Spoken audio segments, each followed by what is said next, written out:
Around a year ago, the Denver Broncos believed that their arduous search for a quarterback had finally come to an end with the acquisition of Russell Wilson. It is still unclear whether this was a successful escape from their quarterback purgatory or if they were misled by an illusion. However, one thing that is certain is that Denver has been struggling in the realm of right tackle for more than 10 years, akin to being lost in a desert. Broncos fans subscribe to the channel to receive daily official news from the Denver Broncos. Thank you very much. Continuing. Fortunately, hope springs eternal in March with the promise of newly acquired players via free agency and the NFL draft. With limited draft capital this offseason, if Denver is to finally land a multi-year answer at right tackle, it will likely have to come via free agency. According to Pro Football Focus, the Denver Broncos are reportedly interested in acquiring Jawaan Taylor, a former second-round pick from the Jacksonville Jaguars.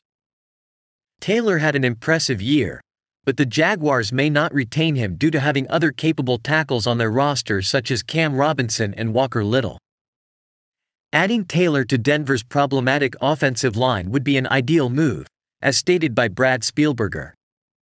Taylor is a pending free agent who is generating a lot of buzz around the league, which is understandable considering he'll be just 25 years old through the first 2 months of the 2023 season, while his 73.6 pass blocking grade on true pass sets over the past 2 seasons ranks 8th among right tackles.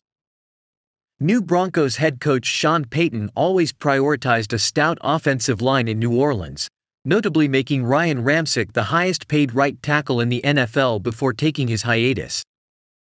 While the Broncos may not make a huge splash in free agency given quarterback Russell Wilson's contract and their lack of draft capital to add cheaper contracts, if they did, Taylor would probably be a target.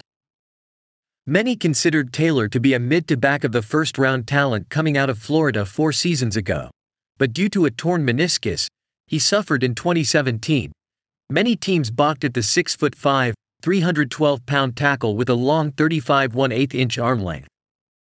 He's a smooth mover in space but stout enough at the point of attack to fit into a power or zone-centric blocking scheme. The Broncos were going to aggressively address their offensive line even before the team's trade for head coach Sean Payton.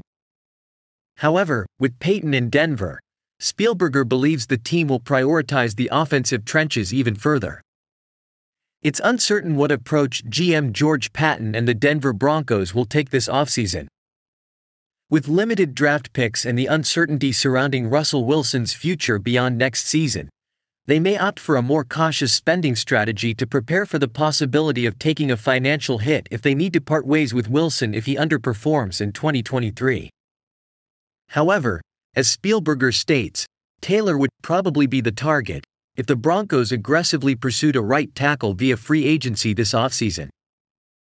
Should the Denver Broncos sign PFF's coveted free agent OT to the Broncos team?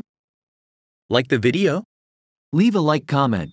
Your comment is important for the Broncos. Stay tuned as I will update you anytime with the latest news from Denver.